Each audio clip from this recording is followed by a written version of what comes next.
Hi friends, நம்ம வந்து இந்த கிளாத்தில் தான் நம்ம டெய்லி வேர்க்கு போடுற மாதிரியான ஒரு குர்த்தி வந்து டிசைன் பண்ண போகிறோம்.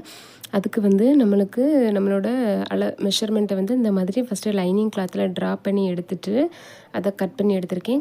கட் பண்ணும்போதே நம்மளுக்கு ஓப்பன் எந்த இடத்துல வருமோ அதுக்கு ஒரு கட் கொடுத்துட்டு, நம்ம ஆம்ஹோல் சைடு வந்து நம்ம செஸ்ட் அளவு நம்மளுக்கு வரலையே அதுலேயும் ஒரு கட் பண்ணி எடுத்துட்டோம் அப்படின்னாக்கி நம்மளுக்கு வந்து ஸ்டிச் பண்ணும்போது கொஞ்சம் ஈஸியாக இருக்கும் அப்படிங்கிறதுக்காக இந்த மாதிரி கட் பண்ணியிருக்கேன். அப்புறமா இதை வந்து நம்ம வந்து மெயின் கிளாத்தில் போட்டு நம்மளோட லைனிங் அளவுக்கு ஏற்ற மாதிரி அந்த அளவுலேயே நம்ம வந்து மெயின் கிளாத்தையும் கட் பண்ணி எடுத்தாச்சு. அப்புறமா ஸ்லீவுக்கு வந்து நான் வந்து லைனிங் கொடுக்கல. ஸ்லீவ் வந்து கொஞ்சம் நமக்கு சென்டரில் ஜாயின் பண்ண மாதிரி தான் வருது.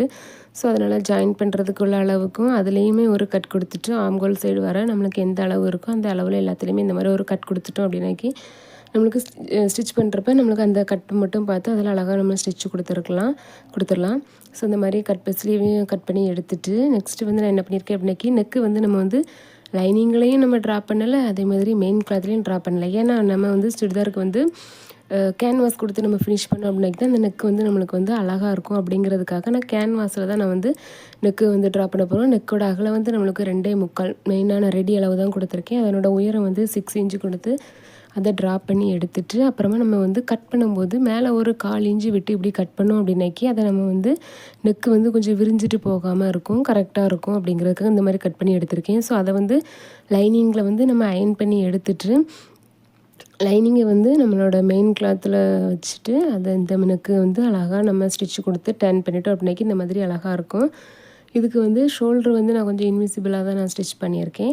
அப்புறம் நம்மளோட சுடிதாருக்கு மெயினே நம்மளுக்கு அந்த ஷேப் வந்து கரெக்டாக வரணும் தானே, அதுக்காக நம்ம வந்து பின்னால் டாட் பிடிச்சோம் அப்படின்னாக்கி அது வந்து நம்மளுக்கு நல்லாயிருக்கும். அப்படிங்கிறதுக்காக டாட் எப்படி பிடிச்சிருக்கோம் அப்படின்னாக்கி ஷோல்டர்லேருந்து ஒரு 10 இன்ச்சு கேப் விட்டுருக்கேன். அதுக்கப்புறமா அதுக்கு அந்த மார்க் பண்ணியிருப்பில்ல 10 இன்ச்சு, அதுக்கு கீழே நம்மளுக்கு டாட்டோட லென்த்தும் ஒரு 10 இன்ச்சு கொடுத்தா போதும். அப்புறம் நமக்கு செஸ்ட்டு அகலம் வந்து நம்ம செஸ்ட்டோட அளவு வந்து 10ஆல் டிவைட் பண்ணோம். எனக்கு 30 வந்திருக்கு. நான் அதை 10ஆல் டிவைட் பண்ணும்போது 3 கிடச்சிருக்கு. ஸோ அகலம் நான் வந்து 3 கொடுத்துருக்கேன். அதுக்கப்புறமா டாட் பிடிச்சப்புறம் இது இப்படி தான் இருந்துச்சு நம்மளோட ஃபைனல் லுக். இந்த வீடியோ உங்களுக்கு பிடிச்சிருந்து அப்படின்னாக்கி நம்ம சேனலை மறக்காமல் சப்ஸ்கிரைப் பண்ணுங்கள் அண்ட் லைக் பண்ணுங்கள்.